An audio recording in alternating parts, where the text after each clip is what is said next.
श्रीनगर से सांसद आगा सईद रोहिल्ला बेहती ने ईरान और अमेरिका के बीच हुए शांति समझौते को ईरान की बड़ी कूटनीतिक जीत बताया। उन्होंने कहा है कि पिछले 4 दशकों से ईरानी जनता ने आर्थिक प्रतिबंधों और अपने नेतृत्व पर लगातार दबाव का सामना किया, लेकिन इसके बावजूद ईरान अपने रुख पर कायम रहा और पीछे नहीं हटा। सुनिए रोहिल्ला ने क्या कहा। जो आज इस नेगोशिएशन में ये कहा गया है कि ईरान न्यूक्लियर वेपन्स नहीं बनाएगा, तो ये अपने स्टैंड से कोई ईरान नीचे नहीं आया, पीछे नहीं हटा। ये पहले ही उनका स्टैंड है।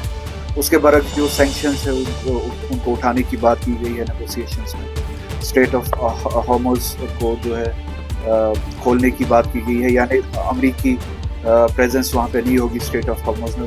वो दूसरी कामयाबी है ईरान के लिए। ईरान के अतराफ में जितनी भी मिलिट्री प्रेजेंस है अमेरिका की, वो मिलिट्री प्रेजेंस जो वो हटाई जाएगी ईरान के नज़रिए से। इससे बड़ी कामयाबी मुझे नहीं लगता है कि इस तरह के मुल्क के लिए होनी चाहिए जो 40 साल के सैंक्शंस का शिकार था और अकेला था, उसके बावजूद लड़ रहा था और पूरी ताकत को इस पर मजबूर किया, इसराइल को भी, अमेरिका को भी और वेस्टर्न पावर्स को भी, कि वो ईरान के नेबरहुड से अपनी मिलिट्री प्रेजेंस को ख़त्म करें।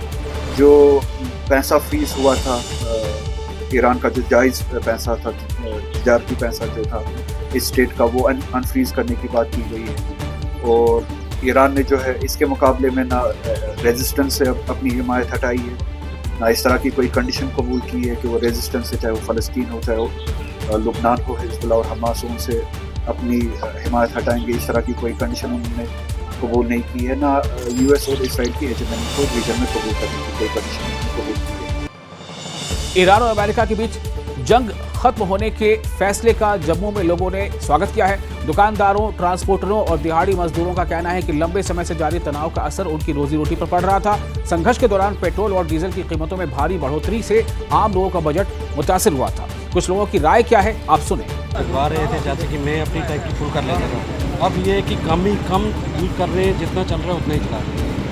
ये महंगी क्योंकि अब शांति वार्ता हो गई है, मतलब वार ख़त्म हो सकता है, तो आपको क्या, आप उसको किस तरह से लेते हैं? सर अच्छी बात है, वार ख़त्म हो तो हमारे लिए तो बहुत अच्छा है, आम पब्लिक के लिए बहुत अच्छा है कि सब कुछ अच्छी तरह चल सकता है, व्यापार अच्छा तरह चलता है। और इनसे भी हम बात करेंगे और जानने की कोशिश करेंगे कि जो वार है अगर ये ख़त्म होता है तो कितना अच्छा है। क्या नाम है आपका? तिलकरा जी। तिलकरा जी, कितना मुश्किल हो रहा था? बहुत मुश्किल, हमारा बहुत महंगा हो गया पेट्रोल, हमको 12 नहीं खा रहा है गाड़ी चला के ही, काम है ही नहीं इतना, पेट्रोल इतना महंगा है, मंगोल इतना महंगा है, काम धंधा है ही नहीं है, बहुत मुश्किल। अभी कह रहे हैं कि वार ख़त्म हो सकता है। हम चाहते हैं कि ऐसा काम नहीं होना चाहिए, सही सलामत होना चाहिए सब कुछ, हमको दिक्कत आती है। पहलगाम में पीडीपी के सदर महबूबा मुफ्ती ने सीएम उमर अब्दुल्ला पर निशाना साधा और एक कुल जमाती बैठक बुलाने की उनकी अपील का जवाब न देने पर नाराजगी जताई। उन्होंने कहा कि अमरनाथ की यात्रा को सफल बनाना सभी की सामूहिक जिम्मेदारी है। महबूबा मुफ्ती ने कहा कि यात्रा पर आने वाले श्रद्धालुओं को हर संभव सहायता और सुविधाएं उपलब्ध कराई जानी चाहिए। जम्मू कश्मीर जो मुश्किलात हैं, जो मामलात हैं, उसमें जब तक जम्मू कश्मीर के लोग मुल्क के, हिंदुस्तान के लोगों के साथ दिल नहीं मिलाएंगे, हम तो चाहते थे कि उमर साहब ऑल पार्टी मीटिंग करके प्राइम मिनिस्टर और होम मिनिस्टर को तैयार करें कि जम्मू कश्मीर की जो पार्टीज हैं उनके साथ बात करें ताकि हमारे मुश्किलात का इजाला हो। और उमर साहब ने उसको रिजेक्ट कर दिया, उन्होंने मेरे अभी तक लेटर का जवाब तक नहीं दिया। अब मैं चाहती हूँ लोग ये इनिशिएटिव अपने हाथों में लें। बेशक मुल्क की सरकार उनसे बात ना करे, पर मुल्क के लोगों के साथ बात करे, एक सत्याग्रह शुरू करे जैसे गांधी जी ने किया था उस वक्त जातियों के खिलाफ, अंग्रेजों के खिलाफ। इसी तरह हमारे लोग भी टूरिज्म के जरिए सत्याग्रह करें, यात्रा के जरिए सत्याग्रह करें। जो लोग हमारे आए मेहमान बन के, उनकी इतनी अच्छी देखभाल करें, उनसे अपना दिल खोल के रख दें कि हमारी मुश्किलात क्या है, ताकि मुल्क पे वो हमारे एम्बेसडर बन के बताएं कि जो मुसलमानों के खिलाफ नफरत फैलाई जा रही है पूरे मुल्क में, खासकर कश्मीरी मुसलमानों के खिलाफ, हमारे स्टूडेंट्स के साथ क्या होता है, हमारे शाल वालों के साथ क्या होता है। जब टूरिस्ट यहाँ से जाएगा, कश्मीरी का दिल देखेगा, कश्मीर के लोग क्या कहते हैं, मुझे लगता है कि पहले तो मुल्क में एक इनकलाब आएगा। ये जो नफरत है, ये जो इस्लामोफोबिया है, उसमें भी फ़र्क पड़ेगा। और दूसरा, मरकजी सरकार को भी मजबूर करेंगे, जिस तरह उन्होंने लद्दाख में बातचीत की, इसी तरह जम्मू कश्मीर के लोगों के साथ, यहाँ की पॉलिटिकल पार्टीज़ के साथ हमारे लोग उनको इतनी सिक्योरिटी दें कि मरकजी सरकार को पता चले कि जम्मू कश्मीर में आर्मी की ज़रूरत नहीं है, सिविलियन एरिया से आर्मी अगर वो निकालें तो बहुत अच्छा होगा। यहाँ के लोग जब यात्रियों की हिफाजत कर सकते हैं तो वो अपने लोगों की भी हिफाजत करते हैं। बहुत बहुत अनंतनाग में पुलिस ने सभी पुलिस थानों में साप्ताहिक मंडे परेड आयोजित की। परेड में कई इकाइयों के अधिकारियों और जवानों ने हिस्सा लिया। इस दौरान वरिष्ठ अधिकारियों ने उनकी मौजूदगी, डिसिप्लिन और तत्परता का निरीक्षण किया और शारीरिक फिटनेस, पेशेवर दक्षता और ऑपरेशनल तैयारी पर खास जोर दिया। अफसरान ने वर्दी, सेवा उपकरणों और अन्य आवश्यक संसाधनों की भी जांच की। करीब 36 सालों बाद कश्मीरी पंडित समुदाय ने अपनी पैतृक धरती कश्मीर में एक ऐतिहासिक आयोजन करते हुए global Kashmiri Pandit heritage tour and conclave का आयोजन किया। इस कार्यक्रम में देश और विदेश से आए प्रतिनिधियों ने घाटी के मंदिरों, धार्मिक स्थलों, पैतृक झरनों और सांस्कृतिक विरासत स्थलों का दौरा किया। कॉन्क्लेव के समापन के बाद श्रीनगर में आयोजित प्रेस वार्ता में समुदाय के प्रमुख सदस्यों ने न्याय, पुनर्वास और कश्मीरी पंडितों के स्थायी और सम्मानजनक वापसी पर जोर दिया। तो मेरा ये कहना है कि कश्मीर में हमने कभी ये सपने में भी तस्वुर नहीं किया था कि यहाँ ऐसे हालात हो जाएंगे, लेकिन अब हम जो ये आए हैं, हमने हेरिटेज टूर, जैसे डॉक्टर सुरेंद्र कोल ने आपको बताया, हम अपनी जो हेरिटेज है, मटन है, मारतंड है, या हम टीटवाल गए थे, हम टंगडार गए थे, त्रिगाम गए थे, हम पूरे कश्मीर में कश्मीरी हिंदू रहता था।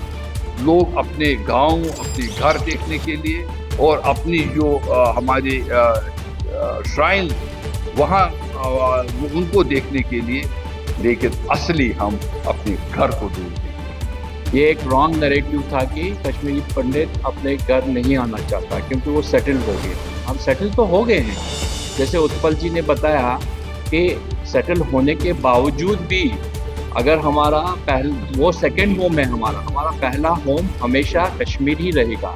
भले हम वहाँ काम करते हैं कहीं भी, जैसे उत्पल जी ने बताया, यहाँ के युवा और बहुत सारे लोग बाहर दूसरी जगहों में काम करते हैं, मगर वो अपने त्योहार के टाइम पे अपने घर आ जाते हैं, ईद के दिन अपने घर आ जाते हैं। तो वैसे ही हम भी करना चाहते हैं। फर्स्ट ऑफ ऑल हम तो अपना घर बनाएंगे ही बनाएंगे, सारा 99% लोग रेडी है, और उसके बाद चाहे हम 3 महीने बाहर भी जाएंगे, 4 महीने बाहर जाएंगे, बट अपना त्योहार मनाने के लिए हम definitely we are ready to come to our.